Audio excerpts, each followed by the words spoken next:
Hello there, welcome back to the channel. My name is Myro and we're back with the 90s series. Today I'm going to talk about 1994 and my top 10 favorite albums from that year. Obviously, this is just my opinion, my personal preference, my taste, so you may disagree or agree. You have your own opinion, your own list, so if you have them, please do share them in the comments down below.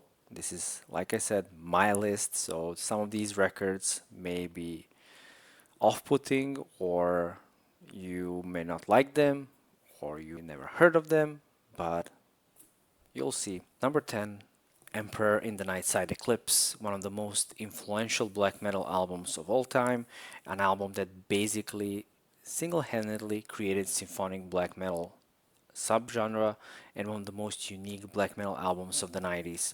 The symphonic element made it an easier listen, and compared to the other black metal albums of the era, this one is easier to digest and really easy.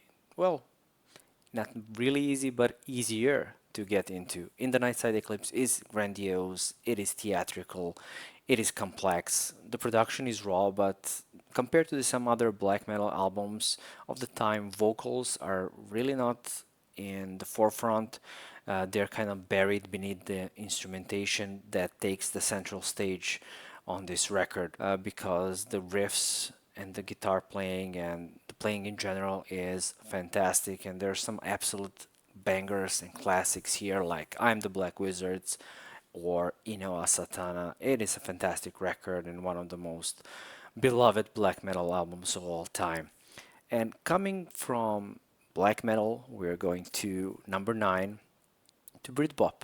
Yeah, so at number 9 I have Oasis and their debut record, Definitely Maybe. Love them or hate them, I think Oasis had fantastic two records, and you can say even that EP, The Master Plan, which was also really good. I never actually hated Oasis. I think both brothers are insane in a way, but they're kind of fun to watch. But these two albums, especially the first one, I think were great. Even though Noel stole and borrowed a lot of melodies and riffs and guitar licks from other musicians that he admired, and he even admits that, but he knew how to make a catchy tune. And paired with Liam's vocals, which are in a way pretty unique, that you love or hate, they managed to create a great record, in my opinion.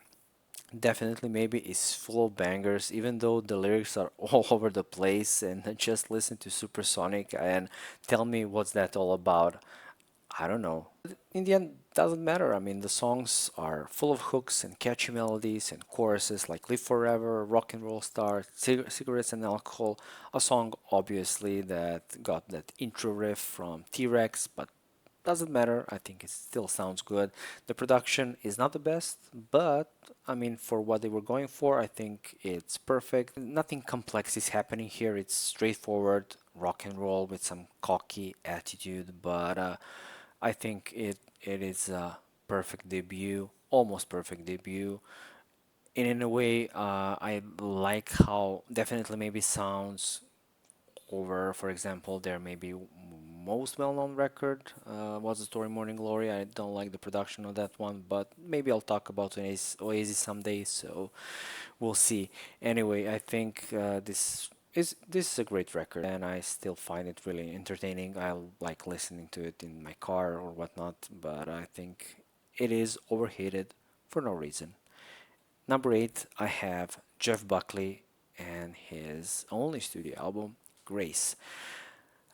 Unfortunately, like I said, this is the only studio album by Jeff Buckley before his tragic death, and what a terrific album this is. It received mixed reviews and sales on release, but in recent years it started to get the praise it clearly deserves.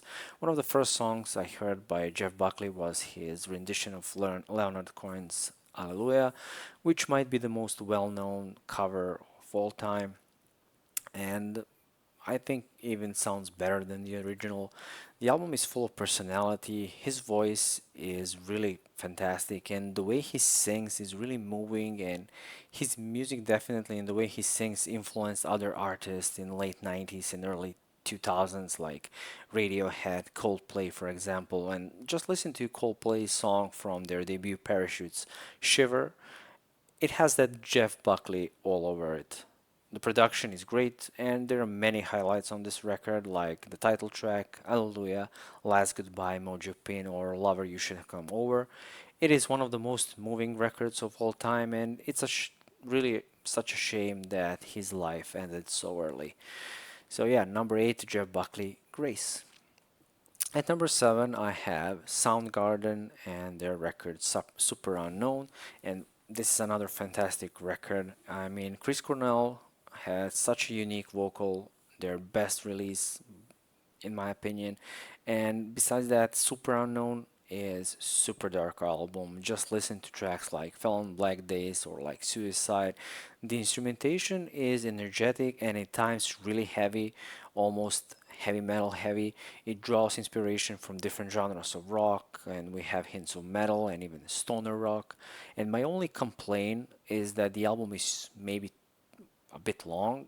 15 tracks is a lot, but that's something that was almost unavoidable in mid to late 90s. Still, the album is fantastic. The playing is great. Chris sounds amazing, one of the most unique vocals of our era, and unfortunately, he ended tragically as well. But this album stood the test of time and as one of the best records of the 90s. So, yeah, it's my number 7 here. At number 6, I have another Britpop entry on the list, and that is Blur with their third studio album, Parklife. Even though at times I liked Oasis a bit more, I think Parklife is a better and more varied record compared to Definitely Maybe, for example. This is the most British sounding record I ever heard, and I mean that in a good way because this album has charm.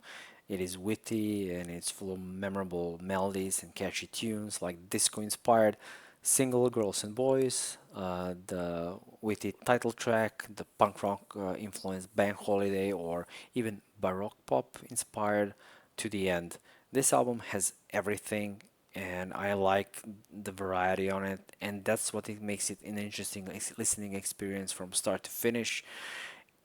And I don't mind that the album is long because it is varied, and in those cases, if the songs are enough to hold the record, even though the lesser tracks are interesting to you, then you know that you made a good album, and this one is definitely that. So yeah, number 6, Blur, Parklife. At number 5, I have another dark and bleak album, and that is Nine Inch Nails' The Downward Spiral. The album is super, super dark. It is dirty and, in a way, at times, even disgusting. I mean, the instrumentation is straight up brutal. The production is immaculate, and for the books, it sounds bloody amazing. The lyrics are also brilliant, and it's a concept record of a man who slowly descends into madness, ending with a near suicide. The lyrics are nihilistic and, in a way, self reflective of Trent's real life struggles.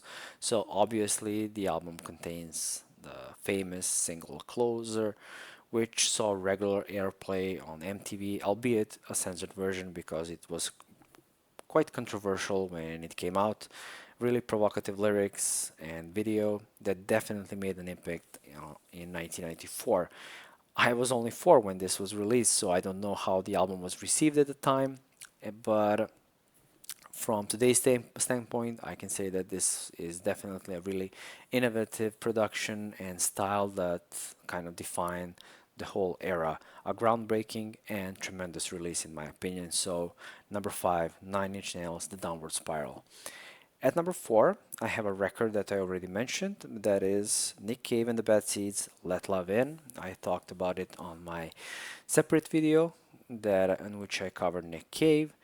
And this is the most consistent and, in a way, a perfect record from start to finish by Nick Cave and the Bad Seeds. It contains everything that I love about Nick.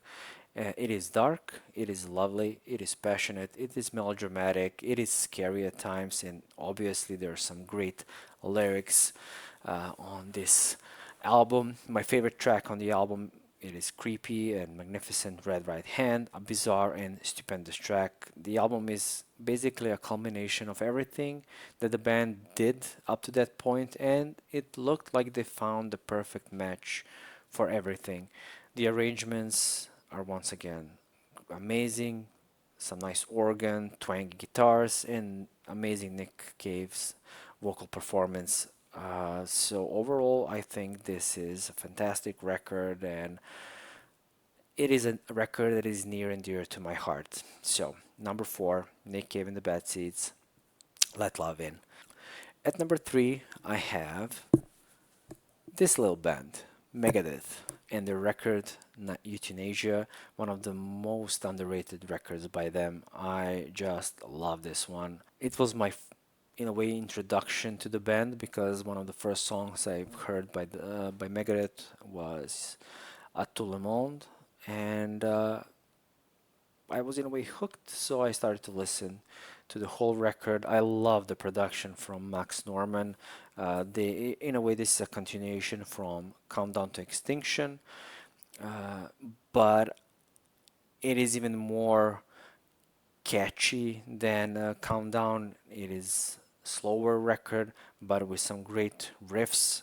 And to me, this is maybe best vocal performance from Dave Mustaine. Some bangers here like Train of Consequences, one of my favorite songs, Addicted to Chaos, A Tout Le Monde. Then we have Family Tree, Blood of Heroes, or all fantastic tracks. I really love the atmosphere and the vibe that this album has, and it it's gonna be and it's gonna stay as one of my favorite Megadeth records. I know people maybe kind of dismiss this one because yeah, it's just Euthanasia, it's kind of selling out and stuff, but I think it sounds amazing. I think it's a great record, so it is on my number three spot. At number two, I have my favorite EP of all time, Alice in Chains and their record Jar of Flies. 7 tracks and all great, maybe some better than the others, but it's a really tight release, that's for sure. Recorded only in a week, which is really impressive, and it feels like a whole album, not just EP. For the most part, the album is really dark, like the lyrics on Rotten Apple or Nutshell, but there are bright moments like Swing on This, for example, or I Stay Away. The only kind of weaker track, maybe, is instrumental Whales and Wasps, but it is a really solid instrumental nonetheless. I just love the sound this album has, especially the way the acoustic guitar sounds. It sounds really heavy and really unique. It has really unique guitar tone to it that I really love, and that makes this album even more interesting. Lane sounds amazing, and the way he sings some of these songs, especially Nutshell, for example, is really heart-wrenching and emotional. Really good acoustic sounding record that showcases what this band is capable of doing, and one of the more unique sounding records from the 90s, and I just love it. So that's why it's on number two. My number one, on the other hand, is an album that I already mentioned in one of my previous videos, if I remember correctly, and that is Tiamat and their record Wild Honey. An album that combines gothic doom metal with psychedelic and progressive elements of Pink Floyd. It is, and it was, and it is still a win-win combination for me. It is a beautiful and moody record drenched in mysticism. We have everything here. We have heavier tracks like Whatever That Hurts, NDR, or the more prophetic and lush songs like Gaia or Visionaire, to more acoustic and dynamic numbers like Do You Dream of Me or Pocket Size Sun. It is a short, tight release that I love, and like I mentioned on that video, the album feels like looking through a kaleidoscope. It is just beautiful, and it remains one of my favorite records of the 90s and my one of my favorite records ever. I just love it, and it you have to be in the mood to listen to it, but I think it's really rewarding listen nonetheless. So yeah, this is my list. These are my top 10 favorite records of 1994. Let me know in the comments down below what are your thoughts, opinions. Do you have your own list? If you have, please write them down. And thank you for watching. Please like, share, and subscribe, and all that good YouTube jazz. And we'll see you in the next one. 1995. Bye.